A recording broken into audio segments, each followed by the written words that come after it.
Arcadian Vanguard presents The Wrestling News in your daily wrestling newscast for Friday, April 12th, 2024. Good morning, I'm Mike Sempervive. We begin today with ratings news.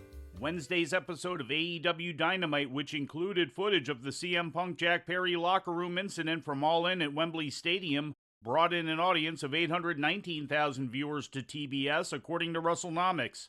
That's a 9% increase from last week's audience of 752,000 viewers. In the 18 to 49-year-old demographic, the rating was a .30, up 30% from last week's .23 demo rating. That's a 9% increase from last week's audience of 752,000 viewers in the 18 to 49-year-old demographic.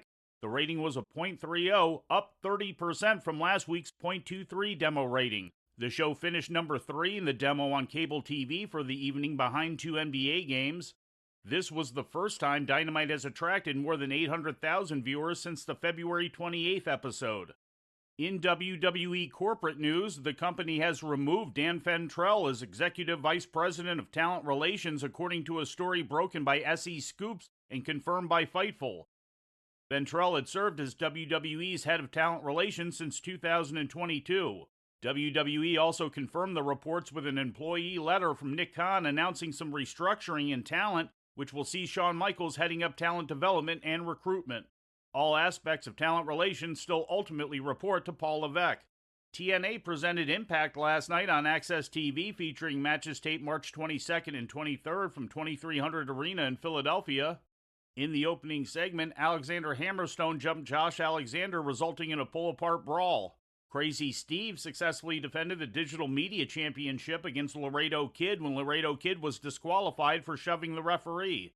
Jake Something beat James Drake, after which Mustafa Ali came out and provoked a brawl, resulting in Ali taking out Something with his X Division Championship belt. And now Gibson and Drake setting up Jake Something. Meet your limit, Jake Something!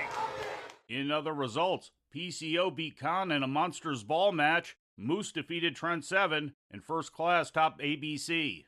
Ring of Honor streamed yesterday on Honor Club, featuring matches recorded Wednesday in Charleston, West Virginia, April 3rd in Worcester, Massachusetts, March 30th in London, Ontario, and March 27th in Quebec City.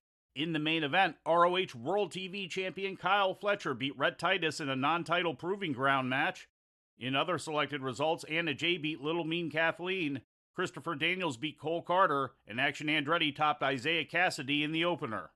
And before we leave you today, we'd like to remind you that however you consume your content, you can find the wrestling news 24 hours a day and 7 days a week across social media.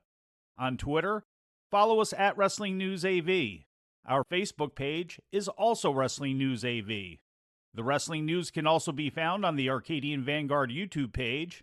And for those who utilize Amazon Echo devices, just tell Alexa to play the Wrestling News podcast.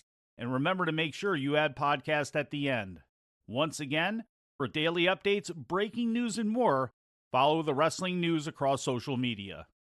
And that's the news for today. If anything happens, we will be here to tell you about it. No clickbait, no paywall, just the Wrestling News. The Wrestling News is a division of Arcadian Vanguard, and the Wrestling Newscast is a production of the Arcadian Vanguard Podcast Network.